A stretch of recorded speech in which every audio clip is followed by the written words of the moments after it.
এক শ্রেণীর মা বোনেরা আন্দোলন করলো পোশাকের স্বাধীনতা চাই। শোনেন নাই আন্দোলনের কথা? পোশাকের স্বাধীনতা চাই। কি স্বাধীনতা? বলে দাদি নানি ব্লাউজ ছাড়া শাড়ি পরেছিল, আমরাও করতে চাই। বুখারী শরীফের স্পষ্ট হাদিস, আল্লাহ রাসূল বলেছেন, কোন পুরুষ যদি নারীর বেশ ধারণ করে আর কোন নারী যদি পুরুষের বেশ ধারণ করে, আল্লাহর লানত তাদের উপরে। কথা বলেন ঠিক কি না? আছে না নাই? আমার ভাইয়েরা, এই সমাজে এগুলো চলতেছে। এরপরেও দেখবেন ঢাকা শহরে, আপনারা ভুলে গেছেন মনে হয়, এক শ্রেণীর মা বোনেরা আন্দোলন করলো পোশাকের স্বাধীনতা চাই। শোনেন নাই আন্দোলনের কথা? পোশাকের স্বাধীনতা চাই। কি স্বাধীনতা? বলে দাদি নানি ব্লাউজ ছাড়া শাড়ি পরেছিল, আমরাও করতে চাই। আছে না নাই? দাদি নানি ব্লাউজ ছাড়া শাড়ি পরেছিল, তোমরাও পড়তে চাও, আপত্তি করি নাই। আগেকার দাদি নানি ব্লাউজ ছাড়া শাড়ি পরেছিল, এখন অভাবের কারণে পড়ুক আর গরমের কারণে পড়ুক, কোন দাদি কি শাড়ি পইরা বিশ্বরটা এসে আন্দোলন করে বলেছিল আমি তোমার দাদি দেখে যাও শাড়ি পরেছি? বলে নাই। তুমি বোন কেন বলো? দাদি নানির তুলনা দাও। আগেকার দাদি নানিরা এত ভদ্র ছিল, পুরুষের কণ্ঠের আওয়াজ পাইলে ঘরের কোনায় লুকাইতো। আর এখনকার মা বোনেরা পুরুষের আওয়াজ পাইলে গেট খুইলা দরজা খুইলা গল্প করে, আসেন ভিতরে বসেন, কারে খুঁজতেছেন? বাদশা, ও তো আমারই স্বামী। কি বলবেন? একটু চেয়ার দেই, একটু বসেন না, একটা বিস্কিট খান, এক কাপ চা বানায় দেই। এমন কায়দায় ডাকে মনে হয় মায়ের পেটের ভাই। আছে না না? আপনারাই বলেন, অপরিচিত কোন পুরুষ যদি বাড়ির দরজা আসে, মহিলা দরজা খুলে দেখা করতে পারবে? কথা বলতে পারবে? দরজা খুলে গেট খুলে গল্প করে, শরম লজ্জা কমে গেছে। কথা কয় না কেন? এই জন্য মা বোন যারা বসে আছেন, মা, অপরিচিত কোন পুরুষ যদি বাড়ির দরজায় আসে, দরজা খোলা তো দূরের কথা, এমন ভাবে আওয়াজ দিবেন বাসা বাড়ির নাই, খুঁজে নেন, মোবাইল করেন, যত ঝামেলা বাড়ির উপর আসে, ওই লোকটা যেন কয়েকবার আস্তাগফিরুল্লাহ পরে আর যায়, বলে জীবনে মরে যাবো তাই বাড়ির দরজায়। কথা কন ঠিক না? আর এরা নরম সুরে ডাকে, আসেন একটু বসেন। স্বামীকেও এত আদর করে ডাকে না। স্বামীর সাথে সুযোগ পেলে খালি ঝগড়াই করে। আর অপরিচিত পুরুষের সাথে এমন ব্যবহার, মাথায় খেলে না। আছে না? না আছে না? কষ্ট হচ্ছে আপনাদের মনে হয়? এ বাজান গো, আমার সামনের দিকে যায়, যুবকদের জন্য স্পেশাল বরাদ্দ আছে, একটু অপেক্ষা করো। মা বোনদের জন্য নিয়ে আলোচনা হওয়ার দরকার আছে না নাই? মা বোনেরা টেনশন নেবেন না মা, অল্প সময়ের মধ্যে আমি গোলাম রব্বানী আপনাদের ওয়াজ করে দেব শুরু, কারণ আপনারা ঘরে বাইরে আমাদের নাটের গুরু। এ বাজান গো আমার, ওই মহিলারা পোশাকের স্বাধীনতা চাইলো, ব্লাউজ ছাড়া শাড়ি পরতে চাই। দাদি নানি শাড়ি পরে পুরো দেহটা ঢেকে রেখেছিল, কোথাও কিছু দেখার উপায় নাই। আর এই বোনেরা ব্লাউজ ছাড়া শাড়ি এমন কায়দায় পরেছে, পুরো পিঠটা ফাঁকা রাখছে, মানে আর্জেন্টিনার ব্রাজিলের ফাইনাল ফুটবল ম্যাচ হবে। কথা কন ঠিক না? এই সমস্ত নারীরা পোশাকের স্বাধীনতার কেন আন্দোলন করে? এরা অসভ্য, বেহায়া, এরা যেটুকু পরে আছে সেটুকু পড়তে চায় না। এজন্য এদেরকে বলেছিলাম, বোন, পোশাকের স্বাধীনতার আন্দোলন করার দরকার নাই। গুগলে সার্চ দিয়ে দেখো কোন দেশে পোশাক ছাড়া মানুষ বসবাস করে, পাসপোর্ট ভিসা লাগায় চলে যাও। তোদের মতো বেহায়া নারীর জন্য এদেশের কুকুরও কাঁদবে না। এদেশে উলঙ্গপানা বেহাপানা চলবে না। এটা 95% মুসলমানের দেশ, এটা মসজিদ মাদ্রাসার দেশ, এটা আলেম ওলামাদের দেশ। এই দেশে উলঙ্গপানা বেহাপানা অশ্লীলতা মেনে নেওয়া হবে না। পর্দা নফল না ফরজ? আল্লাহ বলেন, অকরনা ফি বুয়ুতিকুন্না ওয়ালা তাবাররাজনা তাবাররুজাল জাহিলিয়াতিল উলা। নারীরা তোমরা ঘরের ভিতর অবস্থান করো, খবরদার জাহিলিয়াতের যুগের মেয়েদের মতো নোংরা অশ্লীল পোশাক পরে নিজের দেহকে প্রদর্শন করো না। পর্দায় থাকলে নারীরা নিরাপদ থাকবে, পর্দা নারীর সিকিউরিটি দেবে, পর্দা নারীর সম্মান মর্যাদা বাড়াবে। পর্দা আল্লাহর দেওয়া ফরজ বিধান, এতে নারীর সম্মান কমে না বাড়ে। পর্দা হেজাব প্রত্যেকটা নারীর মর্যাদার বিষয়। কথা বলে না কেন? পর্দা করবে নারী, এটা তার গর্বের বিষয়, এটাতে সে আনন্দিত হবে। কথা বলেন ঠিক না? কোন সম্ভ্রান্ত ভদ্র ফ্যামিলির মেয়ে বোরকা ছাড়া বাহিরে যেতে পারে না। একটা নারী যদি ঢিলা ঢালা বোরকা পরে, হাত মোজা পা মোজা লাগাইয়া রাস্তাতে হেঁটে যায়, মনের অজান্তে শ্রদ্ধা সম্মানে মাথাটা নত হয়ে আসে।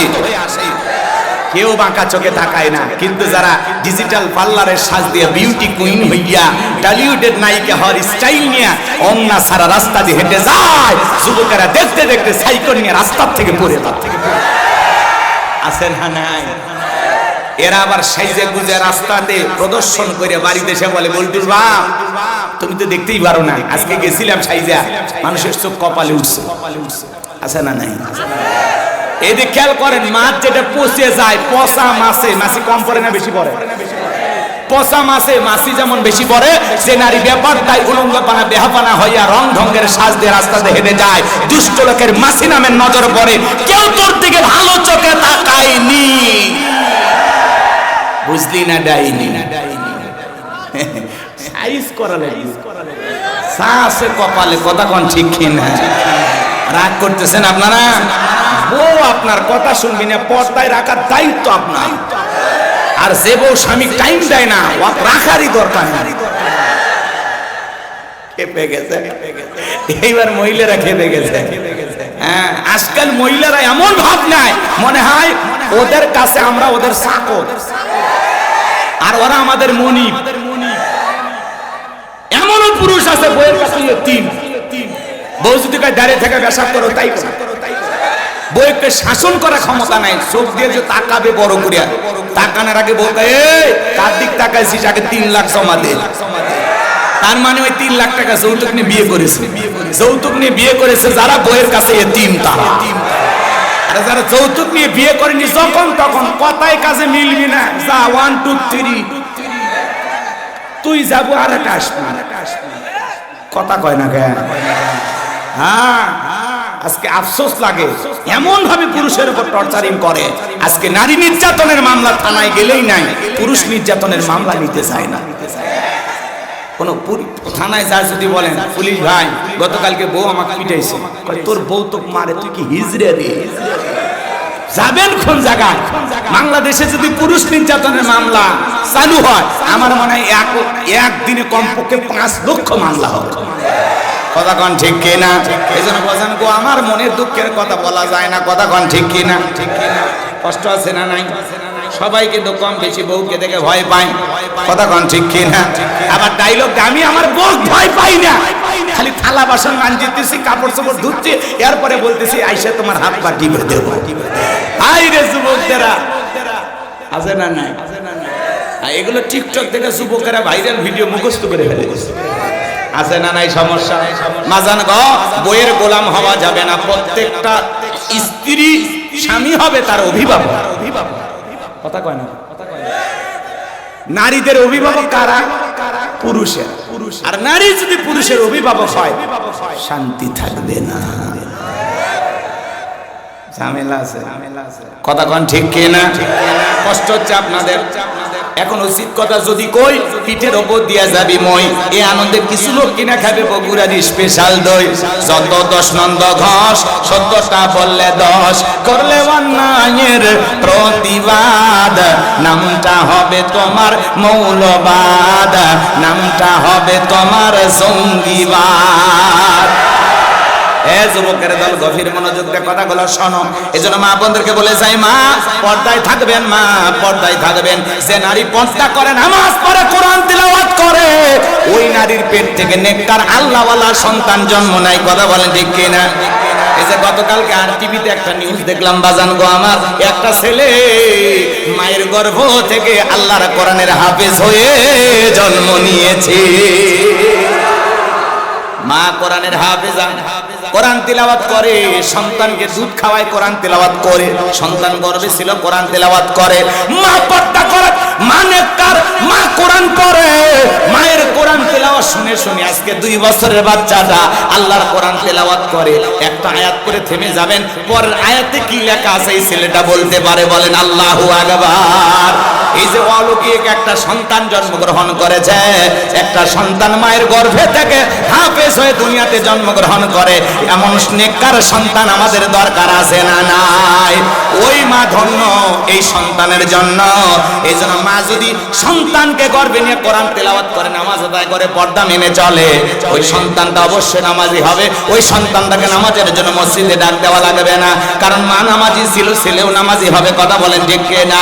আর যে সমস্ত মা বলারে রং ঢং করে রাস্তা দিয়ে হেঁটে যায়, নিজের পর্দা পুশিদা মানে না, নিজেকে পর্দার ভিতরে রাখে না, ওই সন্তানগুলো হবে বেনামাজি ঠেট্টা, সমাজের টোকায় নাস্তিক বেঈমান। কথা বলেন ঠিক কিনা?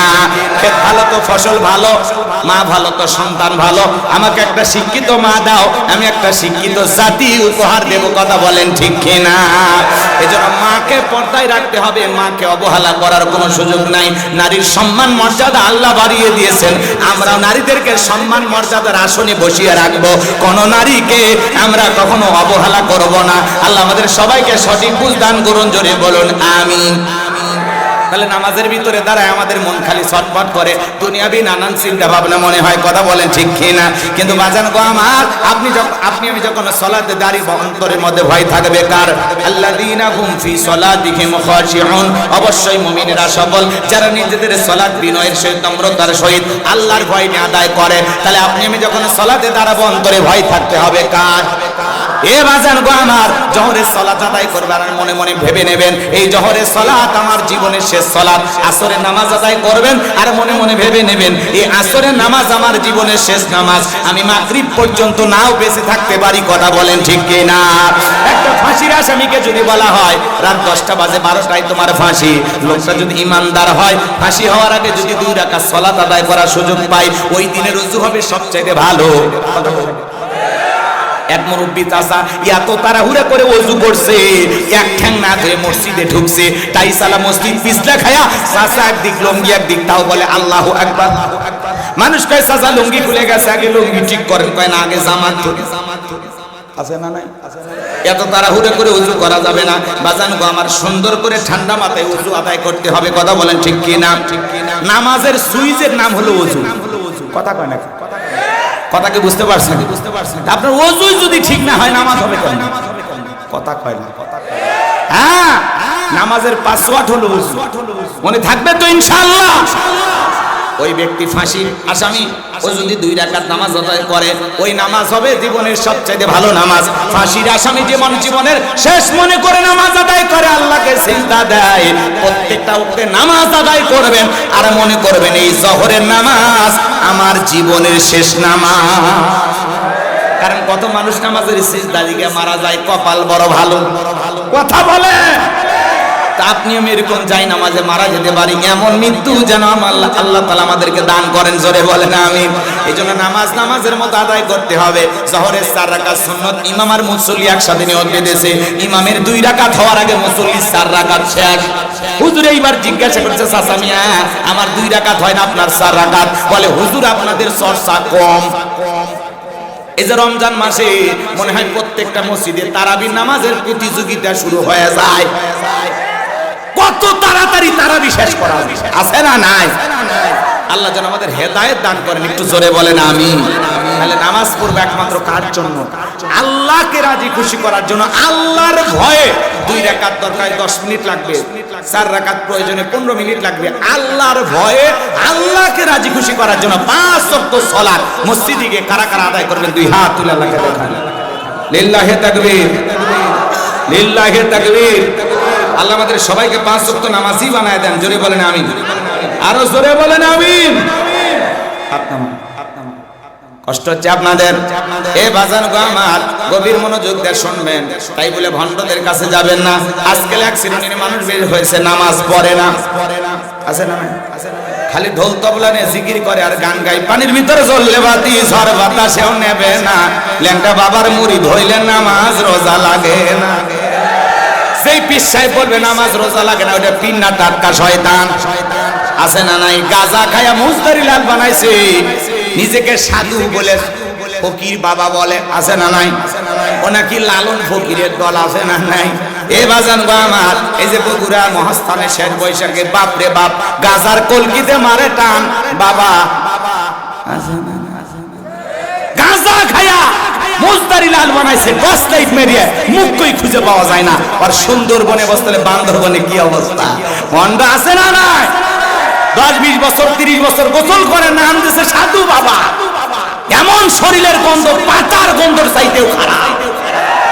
সেই 30 বছর পরে সাধু বাবা গোসল করে পানি জমিনে পড়ার আগে মুড়িদেরা বরকতের আশায় খায়। নাউজুবিল্লাহ। এই ভণ্ডদের কাছে যাওয়া যাবে? হ্যাঁ, হাজার কলকিতে টান মারে কয়, লোকে বলে লালন ফকির কোন জাতের ছেলে? তোর মায়ের বেটা রে, তোর ভাই হয়। কথা কর না কেন? ভণ্ড আছে না? এদের কাছে যাওয়া যাবে? আজকে গাজার আসর বসে মাজার গুলোতে। মাজার হলো গাজা খাওয়ার নিরাপদ জায়গা। এমন টান মারিয়া কলকি টান মেরে ধুয়ে ছেড়ে দেয়, রাস্তায় পুলিশ দাঁড়িয়ে থেকে মনে করে যে ওরসের রান্না চলছে। এটা গাজার ধোঁয়া মনে করে না, মনে করে এটা রান্নার ধোঁয়া। ভণ্ড আছে না নাই? আমার ভাইয়েরা, শেষ বৈশাখে গাজার আসর বসে বগুড়ার মস্তানে। আল্লাহর ওলি এসেছিল কি কামে? আরে ভণ্ডরা করে কি কাম? এরা নাকি সাধু সন্ন্যাসী, এরা নাকি লালন ফকির, এরা নাকি বাবা ভক্ত। এরা বাবা ভক্ত না, গাজার ভক্ত। হ্যাঁ, মাথার চুলে চট, হাতে গাঁজার পর, নামাজ পড়ে করতো, গাজা ছাড়ে না 5 ওয়াক্ত। এরকম ভণ্ড আছে না নাই? খবরদার, ওরকম গাজাখোর ঢোল তবলা বাজায় নারী পুরুষ একত্রে হইয়া উল্টা পাল্টা জিকিরি করে, এরকম ভণ্ডদের কাছে যাওয়া যাবে?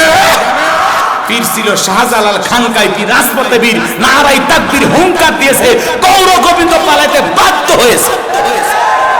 আল্লাহ ওয়ালারা খুবই ভালো জিনিস। ওয়াকুনু মাস সাদিকিন, আল্লাহ বলে তোমরা সত্যবাদীদের সঙ্গী হও। যে পীরের পা থেকে মাথা পর্যন্ত নবীর সুন্নাত দিয়ে ঢাকা, যার চেহারার দিকে তাকালে আল্লাহর কথা স্মরণ হয়।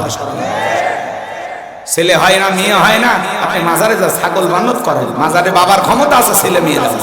ছেলে মেয়ে দেওয়ার মালিক কে? এরকম একটা মাদ্রাসায় একটা ছাগল দেন, এতিমেরা খাবে, জবাই করে আল্লাহর কোরআন তেলাওয়াত করবে, আরশের মালিক খুশি। এলাকা একটা গরিব মেয়ে বিয়ে হয় না, গরু জবাই করে মেহমানদারি করায় দেন, আল্লাহর আরশ খুশি হবে। আর আপনি গরু ছাগল নিয়ে ট্রাক ভর্তি নিয়ে গান গাচ্ছেন আর দৌড়াইতেছেন, চাঁদ উঠেছে আছে না না? হ্যাঁ রে, মোশান, এক একটা গানের মোশান কি জাকির নি আপনারা?